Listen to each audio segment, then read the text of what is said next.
Mao part 2 kung unsay sekreto nganong lahi og lami ang among chili garlic ug dili na gyud ninyo makita ang final sa among pagbuhat sa chili garlic. So, tama gyud ninyo ni ha. Pagkahuman ato na food process ang garlic, mao na ning sunod. Ato nang i-blender apil ang sili. Siyempre kinahanglan gyud natog sukaranan kay kung dili nato gamitan og sukaranan, dili pantay ang texture sa ahos. Usahay lata, usahay dako pang maahos. Mao kinahanglan gyud para quality ang resulta. Sa pagkahuman natog blender, ato na dahing i-transfer sa kinakusgan nga lutuanan. Nindot ang stainless samot na sa mga ani nga pagluto. Basta kamo na research sa ana, basta nindot laging stainless. O na ning exciting part, ang pagluto. Ang teknik aning mga kamerada, pirme jud nimo ukayon para dili siya magdukot ug magtibugol labi na nga dili siya malata. Kay pila lang ba ang kinaboy sa ahos ug ang sili? Maong ukay jud bahalag sakit sa kamot. Usahay pa gani mapiskan pa ka sa mantika. Hastang lingawa lagi kay init nga halang-halang. Mao nang ginaingon nga, sometimes you have to make sacrifices in order to achieve good results. Basta tanawa lang unya ang resulta. Kani pa lang gani, itsura pa lang lami na kayo. Sa pagkahuman og luto, di ba nakabantay mo sa previous nato nga video nga gitanggalan natog transparent nga murag silupin? Kung wala nato to gitanggalan, dagan kini diri puti-puti nga manglutaw. Maong tanggalon nato ni. Kini ba kini? Kini siya kini. Sa pagkahuman og luto, ato sa ning ipa-cool down. Maong ugma pataan ni magripak. Diri na ta, pang tatlo na ning adlaw.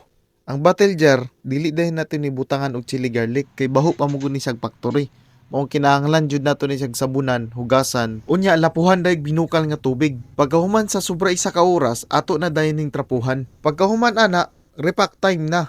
Kini dapat limpyo jud atong pagka-process ani kay pagkaon man ni kabalo na ka sa SOP ana. Mao ning resulta sa permente ug ukay. Wala gyud say dukot, pero mao lang jud na, sacrifice lang gyud ka. After sa pagripak, ato na din ning ibutang sa atong DIY pressure canner para selyado kayo ug magsamot pa magtaas ang iyang life shelf. Siyempre, di ba, init pa man na. So dili pa nato ni butangan og kuan og sticker kay init pa man. So pagkaugma pa nato ni siya butangan, mo nang ipa-cool down sa nato karon. Diri na ta sa pang-apat nga adlaw. Dili pa man nato ni butangan og sticker. So kinahanglan nato ni trapuhan para magpilit yun og tarong ba. Pagkahuman og trapo, sa pay dugayon, sticker na dayon ta. Kaning sticker namo, grabe pud ni. Dagan pud kayo mig kalisod mga nagyan ani. Pero kauban sa tabang sa Ginoo sang mga kaila, nagcome up jud mi sing ani nga sticker. Maong dili jud lalim magnegosyo Tapos imong una-una kwarta lang na mapulan jud ka. Dapat ready yung ka permanente sa mga panghitabo ba nga dili nimo expected. Bago ta mahuman ato sa ning deliveran ning suki nato diri sa 3A Mart. Ang mga suki diri sa 3A Mart palit na mo para matagamtam ninyo ang kalami sa inyong kaon. Dili lagi mo mahi ani. Bali na sad ta diri sa isa nako kasuki diri sa Limbuan Resto.